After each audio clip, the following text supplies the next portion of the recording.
Agenda hari ini sidang perdananya Nindi. Kita kan sudah masukin gugatan pada tanggal 12 Januari kemarin dan saat ini sidang perdananya. Agenda saat ini mungkin mediasi dulu. Tapi kan kita nggak tahu apakah dari pihak suami Nindi datang hadir atau tidak tahu. Kita masih menunggu.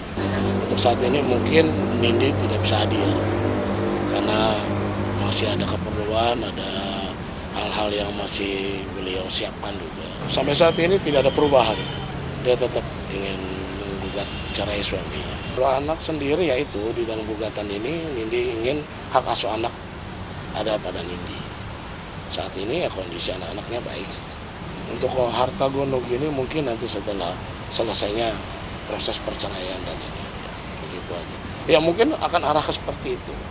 Jadi tadi dalam sidang saya mengajukan keberatan ke pengadilan karena pertama panggilannya itu tidak sampai, yang kedua salinan gugatan kita belum punya, baru dapat, jadi belum kita pelajari. Tapi intinya karena ini perdata khusus ya, materi gugatan tidak boleh disampaikan ke masyarakat ya, karena ini tertutup. Kalau masalah gugatannya cerai silahkan nggak apa. Jadi alasan-alasan materi tidak boleh diungkapkan di masyarakat. Ini ada kabar baik, moga-moga mereka masih bisa menyatu kembali. Karena ada pembicaraan, kita ingin keduanya ini bisa menyatu kembali karena ada 2 anak ya. Untuk kaitannya dengan perkara yang sedang dialami oleh sama suaminya memang sebenarnya tidak ada relevannya ya, tidak ada kaitannya. Memang ya kita nggak tahu berjalannya waktu, totonya adanya hal seperti ini, ya mau gimana kan. Cuma kan ada dikaitkannya bahwa karena kena narkoba, Nindi menceraikan suaminya. Sebenarnya itu tidak benar itu. Yang benar itu persoalannya sudah lama dari tahun 2011. Jadi adanya ketidaksalahpahaman, adanya terjadinya di prahara rumah tangganya itu 2012. Ya itu kronologisnya ya kan sering terjadi percecokan itu 2012. Jadi rentetan waktu itu sampai 2020, berarti kan 8 tahun dalam proses rumah tangga itu kan. Tetapi kalau misalnya kejadian apakah secara fisik atau psikis itu ya kan kita nggak tahu. Itu kan cuma Nindi yang ngalamin. Mungkin kalau kita lihat sudah ada permasalahan yang lama ya, tidak ada beda pendapat, sering adanya kurangnya perhatian dari suami dan adanya tindakan kekerasan dalam rumah tangga juga ada. Terjadinya itu yang fatalnya ke KDRT itu tahun 2020 sehingga membuat laporan. Kalau KDRT-nya itu ya karena ada laporannya itu 2020, tepatnya 19 Desember 2020. Ya mungkin secara verbal juga maupun non verbal. Kalau penyebab KDRT-nya ya mungkin temperamen daripada suami ya. Jadi kalau hal-hal yang secara prinsipal Nindi belum cerita banyak. Mungkin nanti ke depannya Nindi sendiri yang akan klarifikasi. Ya mungkin ada sedikit pemukulan. Bagian mana? Ya nanti hasil visum nanti kita akan informasikan. Karena kan saat ini kan masih proses visum juga. Ya, jadi Bu Nindi pada saat itu melaporkan kasus KDRT ke Polres Jakarta Selatan, tepatnya pada bulan Desember 2020. Pada saat itu saudari Nindi mengalami kekerasan, sehingga dia melaporkan ke Polres. Udah kesekian kali, mungkin lebih dari 5 kali dia mendapatkan kekerasan, baik secara psikis maupun fisik. Itu lebih dominan di bagian wajah ya, tapi di bagian paha, tangan itu juga terdapat luka-luka lebam. Kalau itu saya no comment tuh. Intinya kabar yang terbaru, mereka berusaha untuk menyatu kembali. Doakan aja yang terbaik, oke? Oh itu nggak tahu saya, nggak tahu ya, no comment tuh.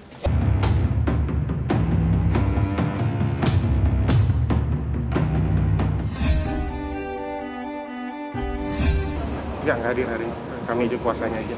Jadi jujur tadi malam kami nggak komunikasi secara langsung. Kalau dari media kita lihat hari ini kan melanjutkan vaksin kan, itu aja sih. Baru sidang pertama mungkin masih lihat kelengkapan sidang dulu, surat-surat. Sudah, kami akan siapkan, kami lagi persiapkan surat kuasanya ya. Minggu depan sih kami bawa. Ya, intinya sih kita belum terima surat kuasa, draftnya kan kami buat, kami tanda tangan, dalam waktu dekat kami cari waktu ketemu untuk tanda tangan kuasanya ya. Seperti saya sampaikan tadi, adalah kepatutan, ketidakhati-hatian itu adalah di atas dari pasal-pasal. Kemudian ada pasal-pasal rujukan lain mengenai protokol kesehatan, ya kan, mengenai karantina dan sebagainya. Kita lihat aja, ya kalau dalam hukum acara perdata, hak prinsipal yang digugat itu bisa menguasakan ke kuasa atau pengacara. Tapi nyatakannya kan tadi kuasanya yang hadir ini nggak ada, kuasanya nggak tertulis. Makanya hakim pun tidak menganggap dia hadir dan harus dipanggil kedua kali. Kalau sampai sidang ketiga tidak datang baik prinsipal maupun kuasanya, maka hakim berwenang memutuskan perkara ini tanpa kehadiran dari tergugat.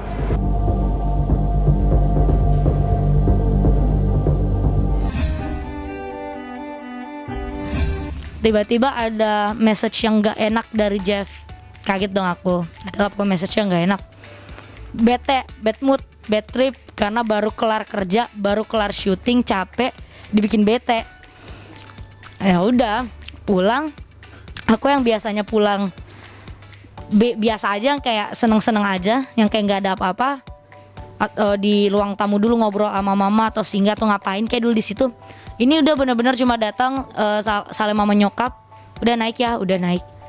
Aku naik. Aku yang sampai kayak aduh, baru kelar kerja nih gue. Buka pintu surprise.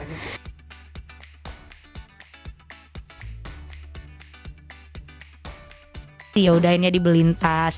Terima kasih Kakak Rian. Terus ini ada dari fans juga.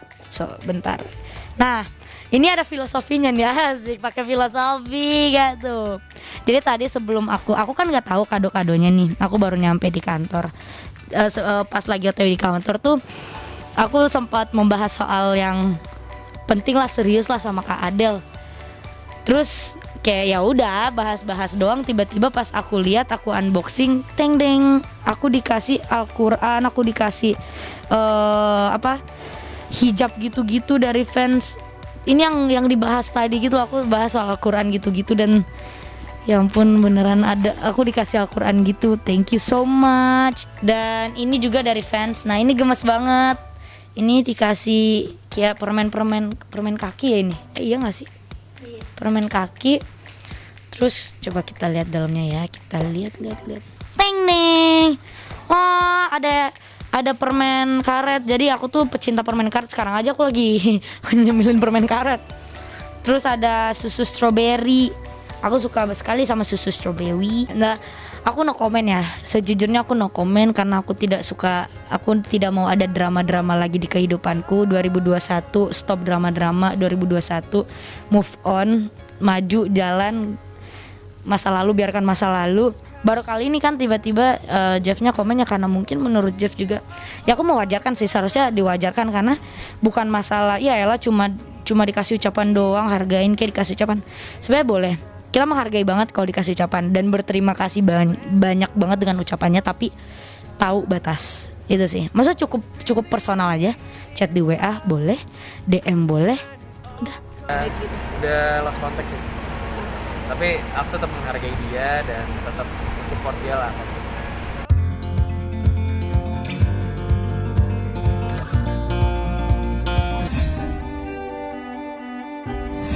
Kaget lah, manusiawi lah pasti kaget. Ya disabar-sabarin lah, nggak perlu kecewa lah, namanya juga hidup kan ya. Manusia kita kan nggak tahu, kita cuma berusaha, Tuhan yang menentukan semuanya gitu. Jadi ya tetap berdoa, minta sama Yang Maha Kuasa. Terus apa yang kata dokter dibilang jangan terlalu banyak pikiran.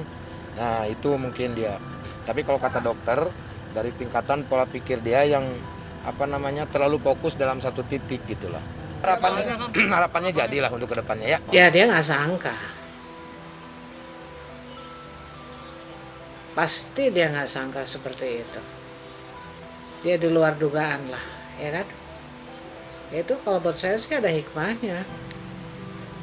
Jadi sekarang Parno nggak sih? Ada, saya lihat waktu saya bicara video call ya. Ya kekecewaan pasti ada lah. Semua perempuan saya rasa sama lah seperti itu kan. Kan harapan tuh pasti yang terindah yang diharapin. Tapi kan kejadiannya berbeda akhirnya kan. Itu warning juga buat Natali, ya kan? Ya udah terjadi itu semua bilang apa?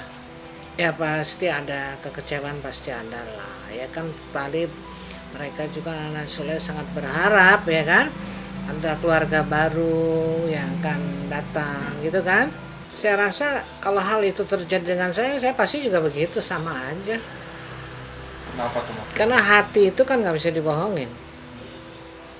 Mungkin buat Sule ya fine-fine aja, tapi kan yang pengaruh itu pasti di Natalia ya kan, ya hilang sampai kayak begini pasti ya. Ngecewain laki gue wajar lah itu ya. Saya lihat sih udah normal ya. Saya lihat di IG apa tadi acara apa ya masih sama Putri ya, mereka nyanyi berdua kan acara lagu kalau nggak salah ya. Dia cukup tegar. Dan ada beberapa saat waktu saya tanya sama dia, saya pakai video call itu, yang saya sebagai neneknya itu saya bisa lihat karena dari kecil sama saya ya, ada dalam beberapa menit itu saya lihat dia ada kecewa berat dari bicaranya sama saya, dari matanya juga. Untuk Putri ya nggak sabar sih, karena Putri pengen punya. Dia nggak sendiri, dia sama anak-anak, sama keluarga. Kondisinya sehat di sini? Sehat, kondisinya sehat. Ada sedikit pemikiran yang fokus lah gitu. Ya, kata dokter sih seperti itu. Ibuan banget sih, karena sangat perhatian sama anak-anak. Iya, paling manja Ferdi, paling deket banget juga Ferdi.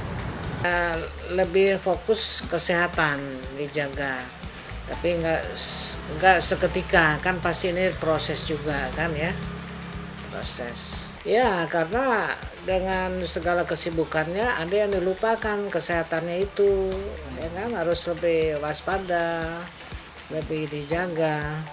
Ya saya cuman bilang prioritas yang diutamakan harus jaga kesehatan dan banyak minum vitamin-vitamin ya kan.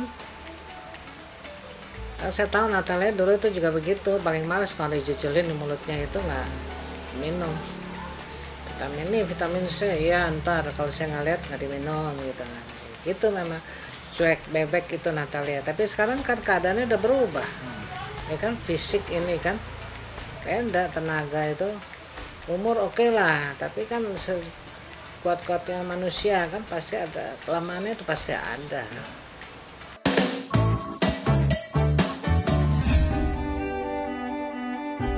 Sampai saat ini kita belum terima pendaftarannya. Buku pendaftarannya tuh ada. Kita belum terima. Persyaratannya kan harus lengkap dari kelurahan. Termasuk kalau N1 itu dari kelurahan. Sama aja, cuma kalau dia kan ditambah akte cerainya. Kalau dia cerai hidup, ya itu akte cerai sama keputusan pengadilan, itu ada lengkap semuanya. Cuma ditambah itu aja. Kalau dia dulu cerainya cerai mati, N6 dari kelurahan yang menyatakan bahwa suaminya itu sudah meninggal tanggal berapa di mana. Tapi kalau dia cerai hidup, gugat pengadilan, akte cerai. Yang mendaftar itu bisa siapa aja yang mendaftarkan kemarin, keluarganya atau siapa yang dia percaya lah untuk mengantarin berkas itu. Nggak mesti yang bersangkutan, yang penting persyaratannya nanti kita cek di sini lengkap semuanya. Di antaranya N1 itu dari kelurahan, terus dilengkapi juga dengan akte cerai kalau memang dia statusnya janda atau duda ya. Dilengkapi identitas lainnya, fotokopi KTP, akte kelahiran juga itu penting untuk menyamakan identitas antara akte dan KTP. Minimal 2 minggu, 10 hari kerja minimal. Ya, tapi banyak juga yang nikah istilahnya dadakan. Misalkan hari ini dia daftar karena ada satu dan lain hal, dia mungkin tugas mau kemana, dipercepat. Nah kalau yang kurang dari 10 hari kerja itu, dia harus buat surat dispensasi ke kecamatan. Camat membuatkan dispensasi, alasannya apa, baru boleh nikah.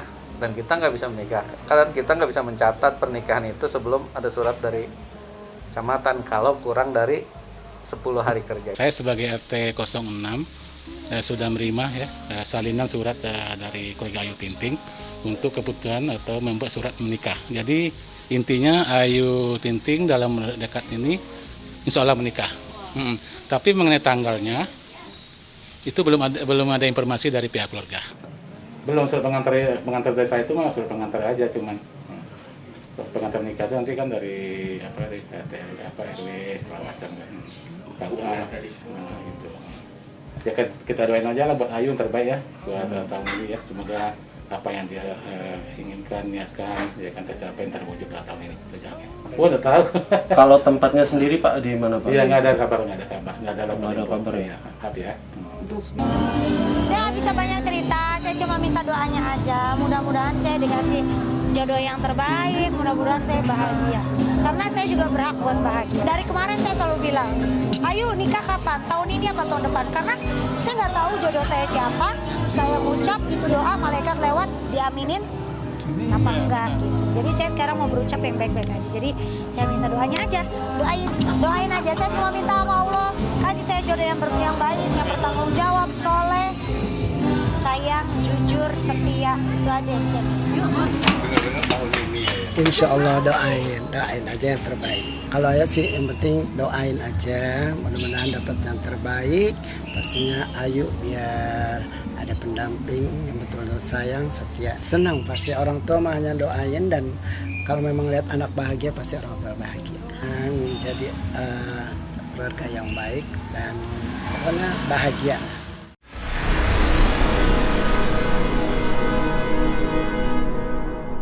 Jadi jangan lupa untuk subscribe Cumi Cumi. Ditekan ya tombol lonceng merahnya.